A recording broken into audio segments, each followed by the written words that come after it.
जय हिंद दोस्तों।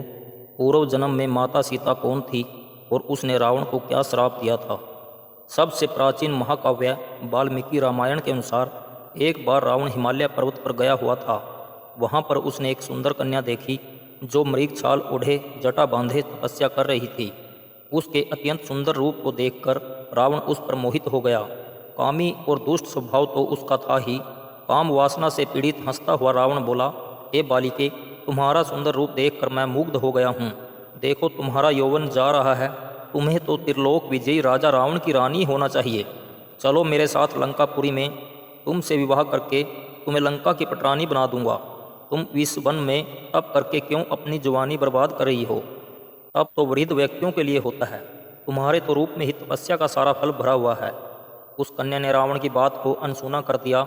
रावण ने पूछा, तुम कौन हो और क्यों इस अनुचित कार्य में लगी हुई हो? रावण के बार बार पूछने पर उस कन्या ने कहा, मेरा नाम वेदवती है। मेरे पिता का नाम महर्षि कुशध्वज और माता का नाम मालावती है। मुझसे विवाह करने की इच्छा से बहुत से देवता, राक्षस, नाग, यक्ष तथा गंधर्व मेरे पिता के पास आए, लेकिन मेरे पिता ने सबको मना कर दिया, क्योंकि मेरे पिताजी मेरा विवाह भगवान श्री हरि विष्णु के साथ करना चाहते थे। फिर एक दिन शुंभ नाम का राक्षस आया और उसने मेरे पिता से मेरा हाथ मांगा, लेकिन मेरे पिता ने इनकार कर दिया। तब उस शुंभ नामक दैत्य ने क्रोध में आकर मेरे पिता का सिर काट दिया और मेरी माता भी मेरे पिता के साथ सती हो गई। तब से मैंने संकल्प लिया कि मैं श्री हरि विष्णु को ही वरूंगी और अपने पिता की इच्छा को पूरा करूंगी। तब से मैं श्री हरि विष्णु को प्रसन्न करने के लिए तप कर रही हूँ। तब रावण ने कहा, मैं त्रिलोक विजेता हूँ, तुम मुझसे विवाह कर लो। मैं किसी भी प्रकार से विष्णु से कम नहीं हूँ। तब वेदवती ने कहा, तुम तो केवल त्रिलोक विजयी हो, परंतु श्री हरि विष्णु त्रिलोकीनाथ हैं।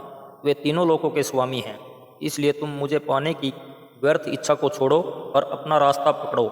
वेदवती की बात सुनकर रावण को क्रोध आ गया और बोला, तुमने मेरा निवेदन अस्वीकार करके मेरा अपमान किया है। काम वासना की हवस में अंधा हुआ रावण वेदवती को बलपूर्वक जटाओं से पकड़कर अपनी तरफ खींचने लगा। तब उस तेज स्वरूप कन्या ने तत्काल तलवार से अपने ही केसों को काट डाला और अपनी योग विद्या से अग्नि जलाकर बोली, एक कामी, दुष्ट, हवस के पुजारी, नीच रावण, तुमने एक पवित्र और सती कन्या का अपमान किया है और मेरे केसों को अपने कलंकित हाथों से अपवित्र किया है। सो अब मैं जीना नहीं चाहती, परंतु इस अपमान का बदला लेने के लिए मैं दोबारा जन्म लूंगी और तेरा और तेरे परिवार का समूल विनाश कर दूंगी। यह श्राप देकर वेदवती अग्नि में कूद गई और जलकर भस्म हो गई। इस प्रकार वेदवती ने अगला जन्म राजा जनक के घर लिया सीता के रूप में, और भगवान श्री हरि विष्णु के अंश अवतार के रूप में जन्मे राजा दशरथ के पुत्र श्री राम को वर के रूप में पाया तथा रावण समेत समस्त राक्षस जाति के विनाश का कारण बनी। तो दोस्तों, यदि आपको यह जानकारी सही लगी हो तो हमारे चैनल को सब्सक्राइब और वीडियो को शेयर करना न भूलें।